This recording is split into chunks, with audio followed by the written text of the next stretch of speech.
Welcome back. In this lesson, we're going to be going over how hair coloring or hair bleaching affects your hair's moisture retention level.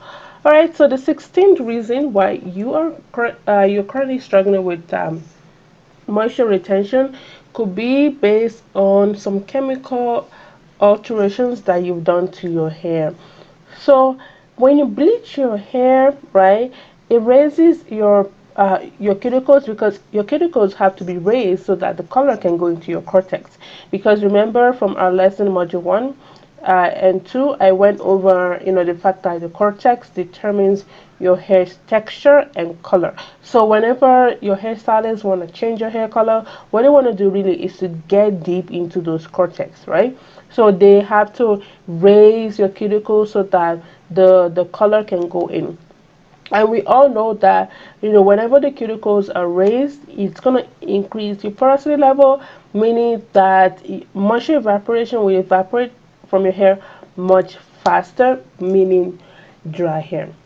So the problem with hair dyes is that whenever you color your hair, right? So a lot of naturals with colored hair often struggle with dry hair, right? And I just explained, the fact that your cuticles are raised and your porosity levels have you pretty much shot through the roof, right?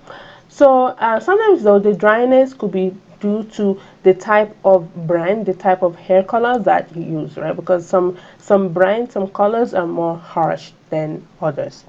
And hair dyes, they function in a similar way as chemical relaxers. So relaxers, when you relax your hair or when you use to relax your hair, the relaxer, again, it raises your hair's cuticle so that the relaxer can go into your cortex to change the texture of your hair from curly to straight, right? And also it also raises your hair's pH level. So the natural pH level of our hair, it's acidic, but when you color it, it'll raise it to, somewhere above 7, right? And so like coloring your hair, it's it's very similar to putting a relaxer in your hair. The only thing is that obviously your hair will still stay coily, right? The only thing though is that the texture of your hair will be compromised, right? Because your hair shaft, it's not gonna be in a healthy state, right? So remember our lesson about harmful ingredients, right? So some hair dyes, so it's recommended to choose hair dyes that doesn't have sulfur, right? Sulfur-free hair dyes, right? So Shea Moisture has a whole hair coloring line, and I've heard so many good things about it. So if you must dye your hair chemically, you can use that product because I heard it doesn't really cause dry hair compared to other products you might buy from the store, right? So some hair dyes might have more harmful ingredients than the others. So it's always good to do your research. So by now we also know what happens, when our cuticles are raised or when the cortex is unprotected, right? We know that means dry hair. That means, constantly dry hair because moisture is just going in and out of our hair shaft at an alarming rate.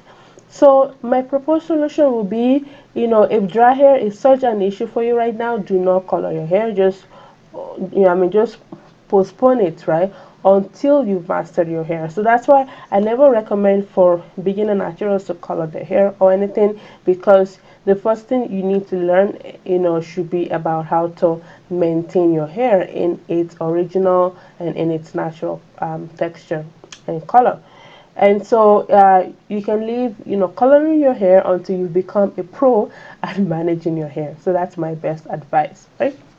Because because trust me, like trying to maintain moisture in hair that's colored, right? It's a lot of work, especially for somebody who is new at the whole natural hair journey thing, or who is who just have a huge problem with dry hair, right?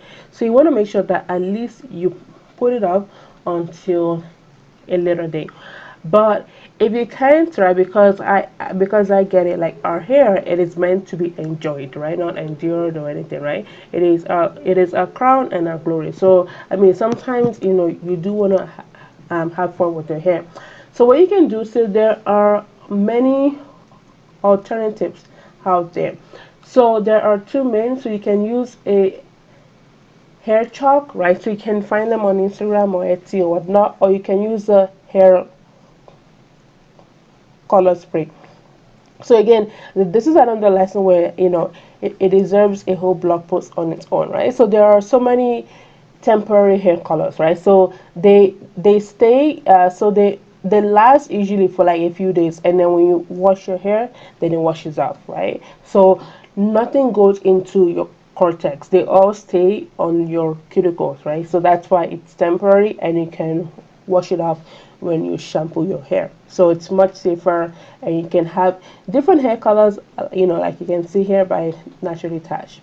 Alright, so again, back to you. Let me know in the comment section below if you have any experiences with colored hair. So I've actually never colored my hair, and it's again because I don't want to have to be dealing with dry hair, because my hair gets dry a lot. So I don't want to be dealing with dry hair, and also, I don't want to, get bored. So, but at least now that I know that there are so many temporary hair colors out there, then maybe I can try out coloring my hair for just a few days.